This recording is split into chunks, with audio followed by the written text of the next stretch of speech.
Pues bueno, mítico por supuesto el Mayo Zambada y se lo he comentado. Si usted busca en el chat GPT quiénes son los delincuentes que más tiempo han estado delinquiendo, llega una lista de 3. En primer lugar el Mayo Zambada, 50 años. En segundo lugar Al Capone y en tercer lugar Pablo Escobar. De ese nivel de, pues bueno, ¿qué le puedo decir? De leyenda, es este delincuente que no hay que perder de vista que es eso, un delincuente, un asesino. Pero, ¿qué fue lo que pasó? ¿Se entregó? ¿No se entregó? Un hombre alrededor del cual hay muchas cosas, incluida también una entrevista de Julio Scherer para Proceso, que verdaderamente fue muy sorprendente porque nunca antes se había sabido de él, un hombre que siempre guardó el bajo perfil. Para hablar de este tema está con nosotros Alberto Capella, que es analista en seguridad. Mi querido Alberto, ¿cómo estás? Muy bien, un gusto estar aquí como siempre. Oye, he escuchado muchos términos. Se está bajo custodia. Fue el primer comunicado que fue de Reuters, que fue quien tuvo la primera información del Departamento de Estado norteamericano. Dijo, el Mayo Zambada está bajo custodia y después se habla ya de arresto en otros medios. Desde mi óptica son dos cosas totalmente distintas. Lo arrestas es porque lo agarras. Si está bajo custodia es que yo llegué y le dije, oye, aquí estoy.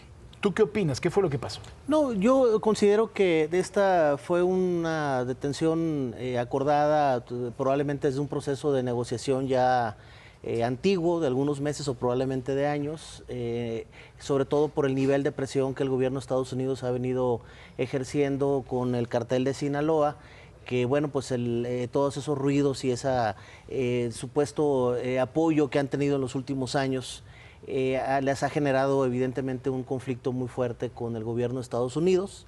Y yo, analizando todos los elementos que se presentaron el día de ayer, casi te puedo asegurar que este es un tema total y absolutamente acordado. Es absurdo la supuesta chamaqueada que le dieron en un avión privado, y si esto se suma, como lo planteaba yo también el día de hoy en una columna, que ha habido acercamiento con el gobierno de Estados Unidos después de las detenciones que en los últimos 15 años se han desarrollado en contra de familiares de Vicente, de sus 3 hijos, y que han llegado a acuerdos con el gobierno de Estados Unidos para adelantar sus penas o aprovechar esos esquemas de oportunidad que le dan los fiscales norteamericanos, cediendo alguna situación de carácter patrimonial. Sí. En el caso de Vicente, bueno, pues siendo testigo protegido en uno de los casos, el caso más escandaloso, que es el tema del Chapo Guzmán.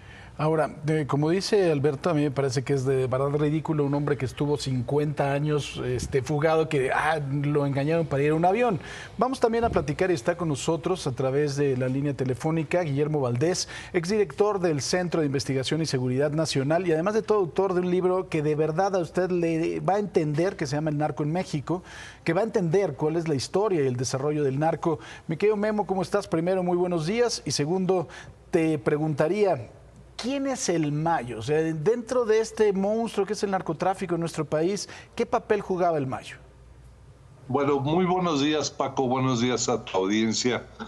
Mira, pues sí, como ya se ha dicho y comentado en las últimas horas, el Mayo es una figura legendaria, uno de los líderes más importantes y longevos del narcotráfico en México. Y yo creo que con él termina una generación de narcotraficantes, pues que fue histórica, ¿no? El Mayo Zambada, todo parece indicar que cuando el esfuerzo del gobierno de Estados Unidos y de México por decapitar a una legendaria organización de narcotráfico que se llamaba el Cártel de Guadalajara, pero que en realidad era el Cártel de Sinaloa, que se había movido a Guadalajara en los años 80, que estaba conformado, los líderes de aquella organización monopólica del narcotráfico eran Miguel Ángel Félix Gallardo, Ernesto Fonseca, Doneto y Rafael Caro Quintero, que los detienen a los 3 con motivo del asesinato del agente Kiki Camarena en 1985. Y una vez que detienen al último de esos 3 líderes, a Miguel Ángel Félix Gallardo, en 1989, el mercado de la producción de drogas se divide en México en los carteles que conocimos desde finales del siglo pasado y al principio de este siglo, que fueron el cártel de Tijuana, el cártel de Juárez, el cártel de Sinaloa, el cártel del Golfo, etcétera. Y el Mayo Zambada, a los Arellano Félix les tocó Tijuana, a la familia de los hermanos Carrillo les tocó Ciudad Juárez.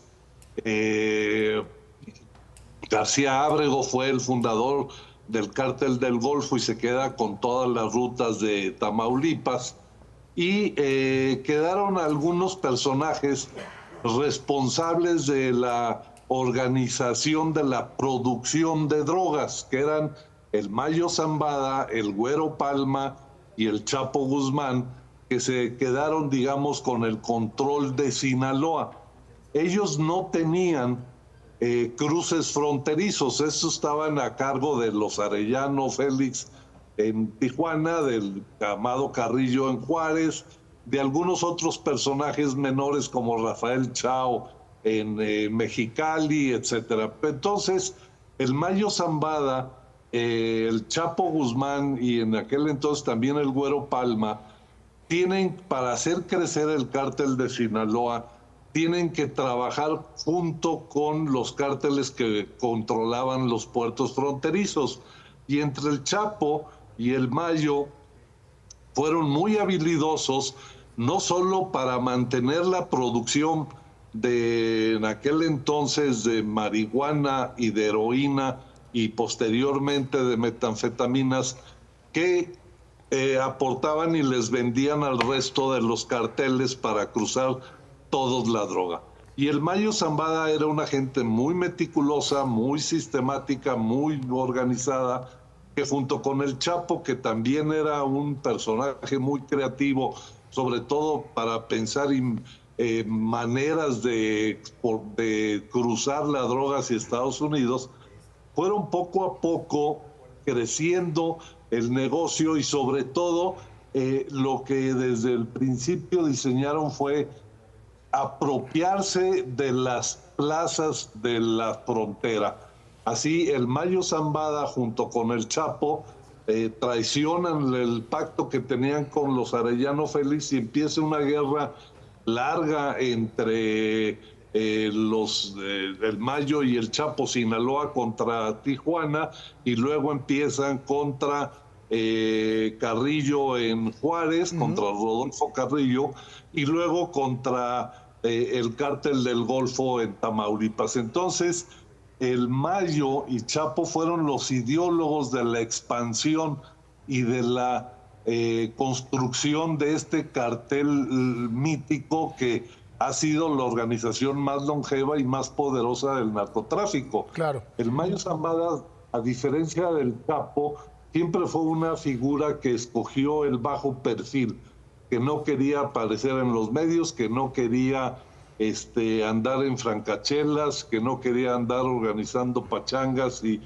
entonces se mantuvo con un perfil muy discreto, pero a cargo de toda la parte operativa y logística del cártel de Sinaloa.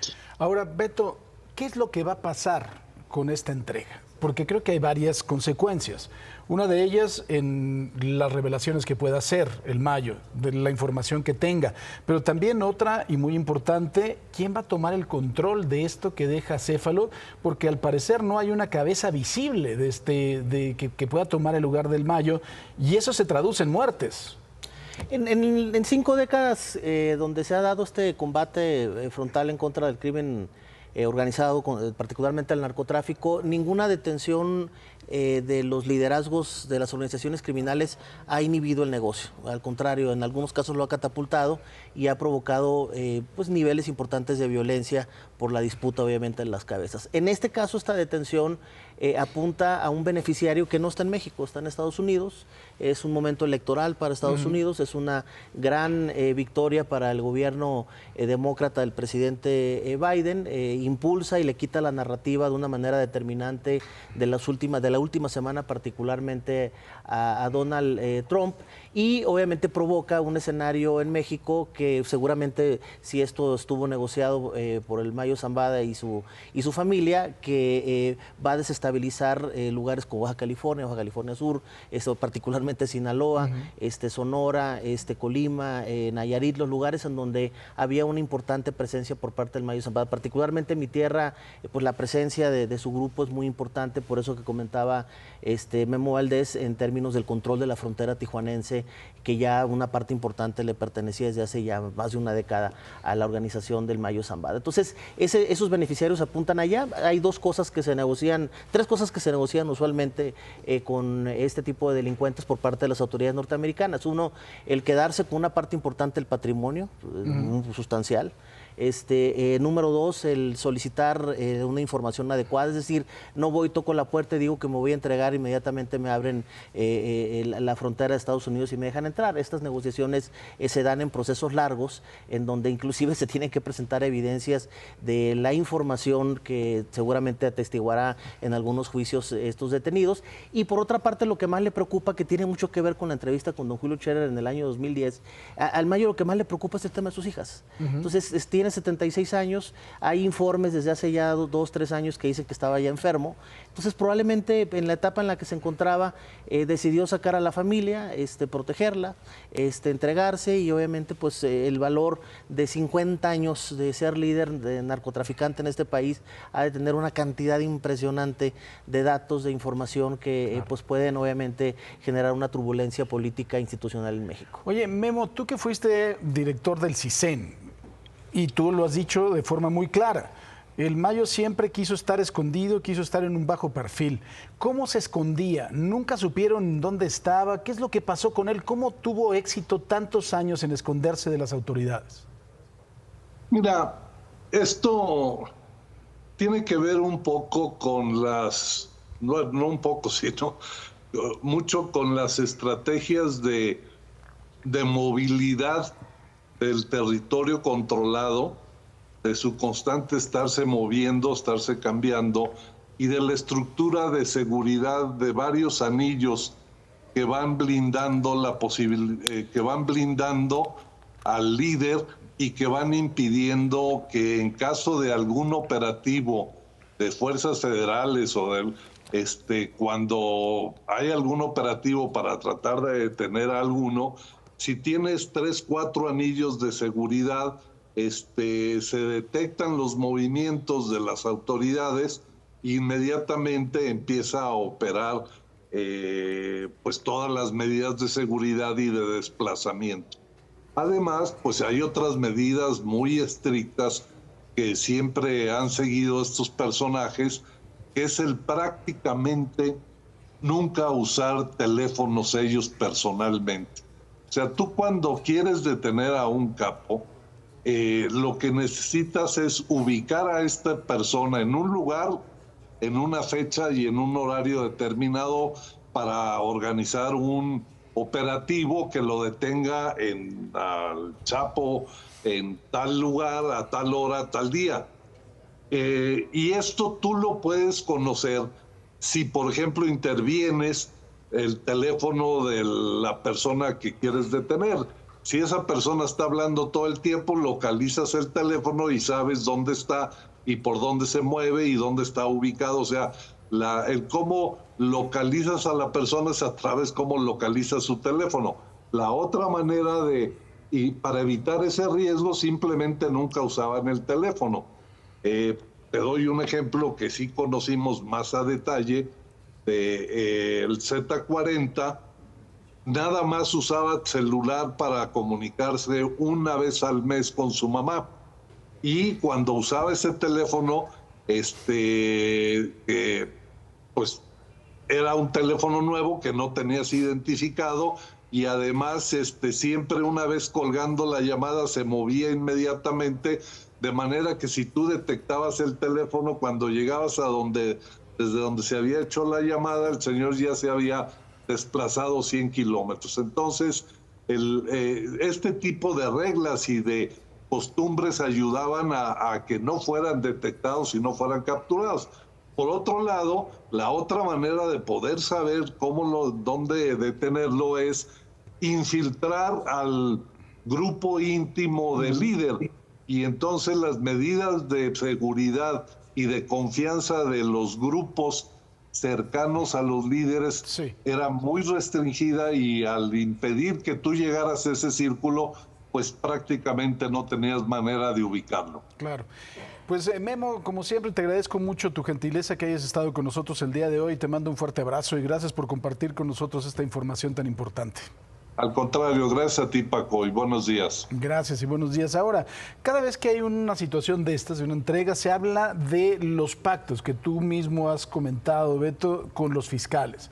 Supimos, no sé si sea una información real, que Ovidio ya no está en poder del Departamento de Prisiones de los Estados Unidos, el del Culiacanazo, que se hizo tal asunto, que finalmente amenazó al ejército mexicano y los señores ya lo liberaron. ¿Por qué?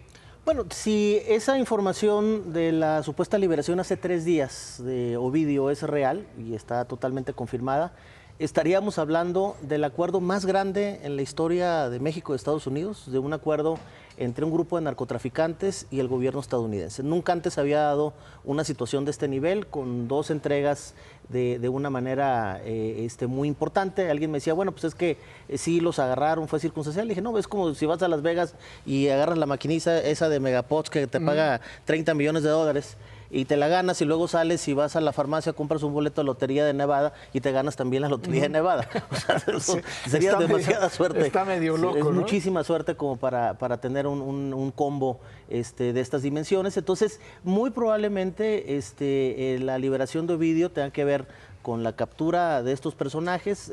Habrá una información muy importante, y considero yo en los próximos años, que hará ver el juicio de García Luna como una peccata minuta en relación a lo que se avisora muy probablemente de escándalos por la información que están proporcionando estos personajes. Ahora vamos a saludar a Juan Ibarrola, que es especialista en Fuerzas Armadas. Mi querido Juan, ¿cómo estás? Buenos días. Muy buenos días, Paco, para ti, para Alberto, mi respeto, Juan. mi saludo, y también para todo el auditorio. Gracias, buenos días. Juan, ¿esto significa un fracaso de las Fuerzas Armadas de nuestro país, de las policías de nuestro país, que 50 años no lo pudieron agarrar y ahora de repente aparece en los Estados Unidos?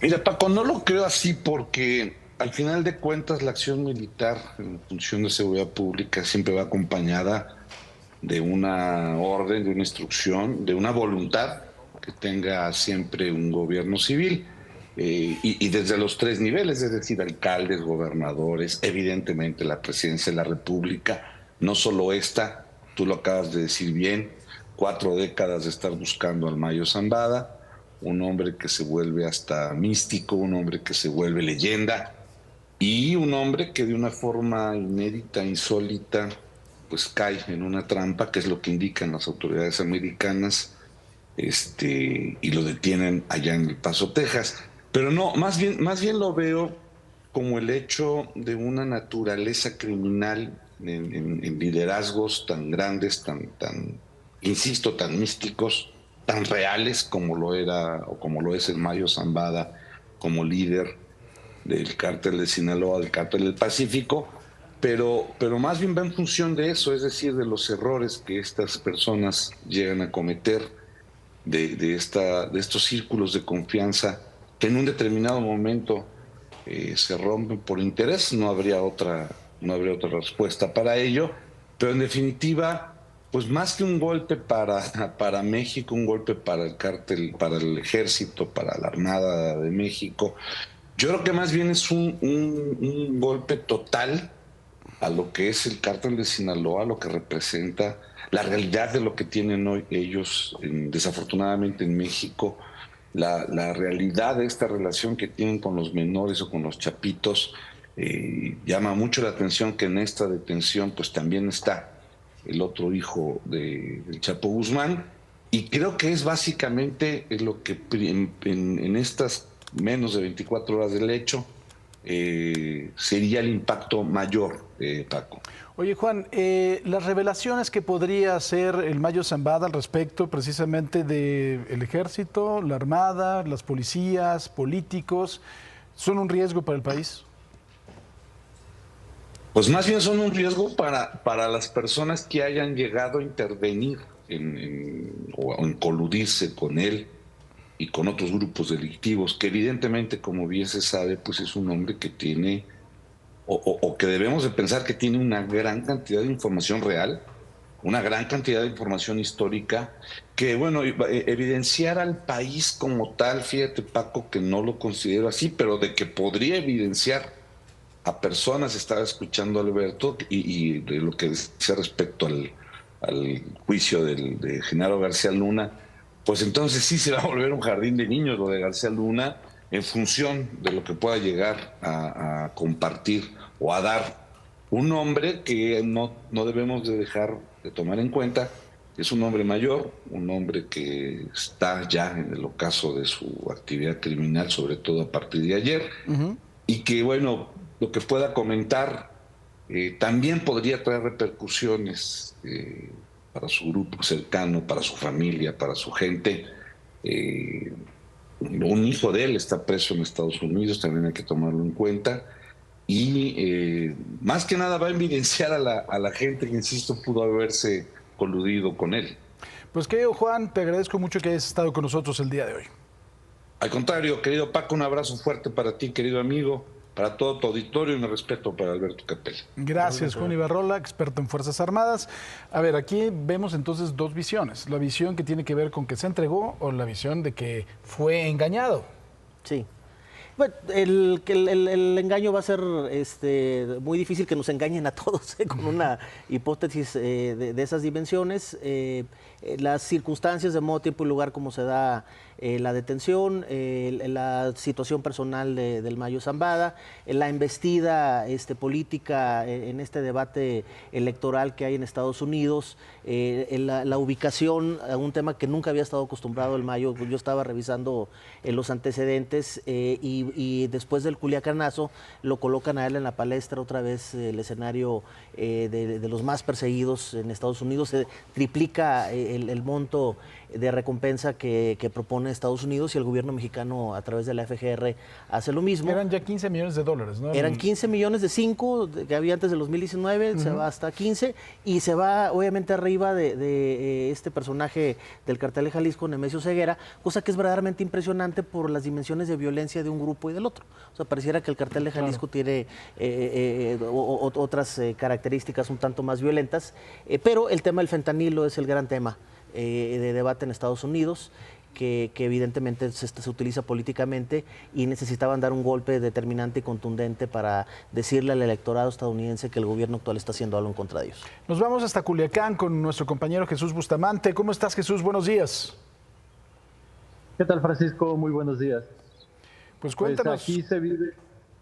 Sí, efectivamente, Francisco, pues aquí se vive un clima hasta el momento de calma. En realidad fue una sorpresa para la mayoría de los habitantes. Fue una noticia inesperada la vivida ayer por la tarde, cuando nos enteramos de que uno de los hombres más buscados, los líderes del cártel de Sinaloa, pues habían sido aprehendidos en Estados Unidos. Estamos hablando de Ismael El Mayo Zambada y de también, por supuesto, de uno de los hijos de Joaquín Guzmán Loera. Se esperaría que hubiera algún operativo especial en Culiacán, pero hasta el momento eso no ha ocurrido. Las autoridades han hecho el llamado únicamente a la tranquilidad, a la calma, por todas las especulaciones que se han generado, pero insisto, como todavía no se tiene información precisa, exacta de qué fue lo que ocurrió, se habla incluso de una entrega pactada, pues las cosas se han mantenido así, afortunadamente, en calma, aquí al menos en la capital del estado. E insisto, los operativos hasta el momento pues no han sido